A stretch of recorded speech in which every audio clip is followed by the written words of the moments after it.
The murder of little Lola Daviet is one of the worst crimes of recent years. On 14th of October 2022, 12-year-old Lola was lured into the apartment of Daviet, a 24-year-old Algerian immigrant.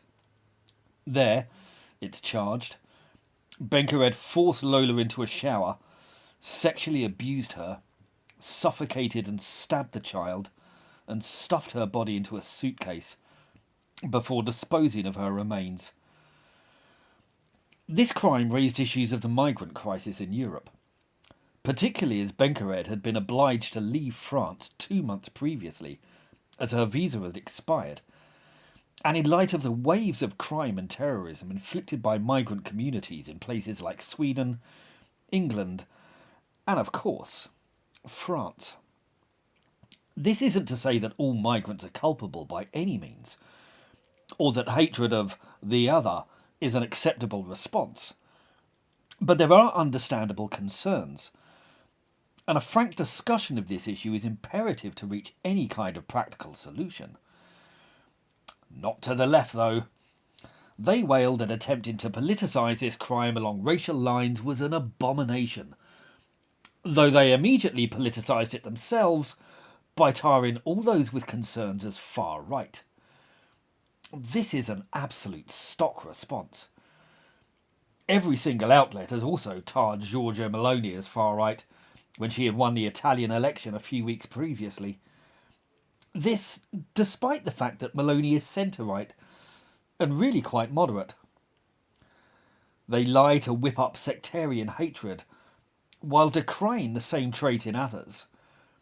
And they claim that concern about the rape and murder of a 12-year-old girl is an irrational, far-right response.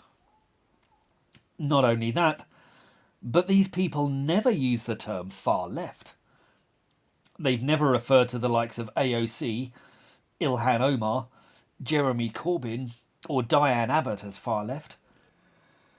They've never used the term about John McDonnell, Corbyn's Chancellor, who has a history of the most noxious views imaginable. And they've never used the term far left about Corbyn's chief advisor, Seamus Milne, despite the fact that Milne has spent years openly defending Mao and Stalin. And this flagrantly distorted and deceptive approach is virtually mandatory across the main media outlets. The BBC, Channel 4 and Sky News in Britain, CNN, MSNBC, ABC and the New York Times in America. And as for their wailing that Lola's death shouldn't be politicised along racial lines, these are the same people who've been doing exactly that for nearly 3 years over the death of George Floyd. They've caused endless division and racism, created colossal societal harm, and whipped up their supporters into an orgy of violence, rioting, looting and arson, openly encouraging wanton destruction or brushing all the chaos off as mostly peaceful.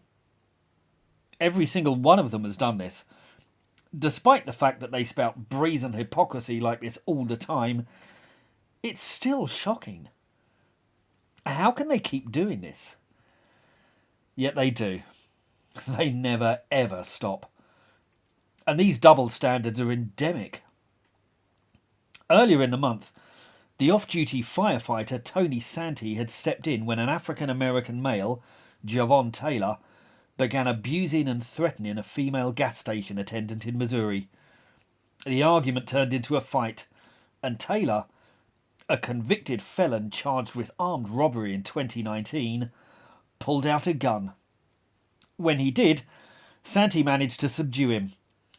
But Taylor's girlfriend picked up the gun and shot Santee dead.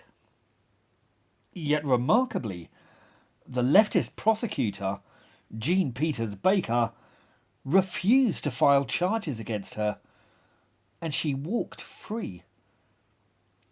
It's unthinkable that this would have happened had the races been reversed, or that this story would be buried by the media, as it has. If a white couple with a criminal history had shot and killed an upstanding black fireman trying to defend a shop assistant, All the media outlets that are ignoring it would have made it the biggest story of the year. It would be George Floyd Part 2. The media push this distorted narrative all the time, and they wail with indignation when anyone attempts to offer some balance to their warped worldview. And then they resort to calling out the mob, to beating the crap out of anyone who questions them, like they did to Damien Rue, a journalist who has expressed alarm about the rising numbers of immigrants who are pouring into France and elsewhere, and forming ghettos when they refuse to assimilate with the indigenous population.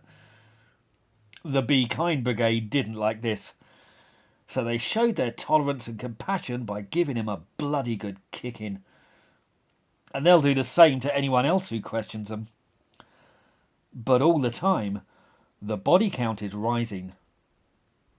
It's important not to whip up hate against all migrants.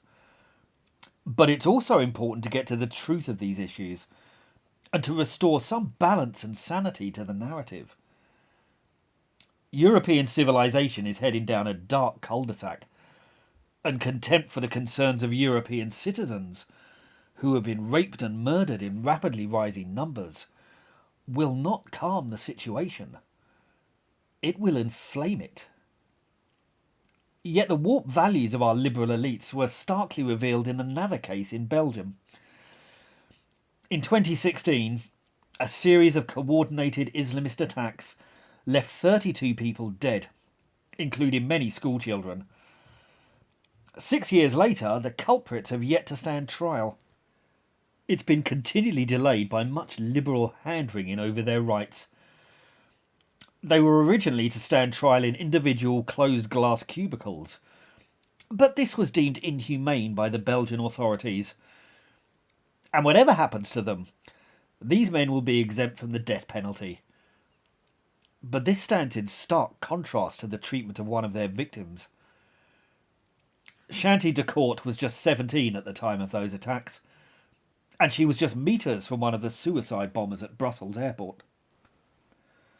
Remarkably, she wasn't physically injured, but she was traumatised by seeing her school friends blown to pieces in front of her.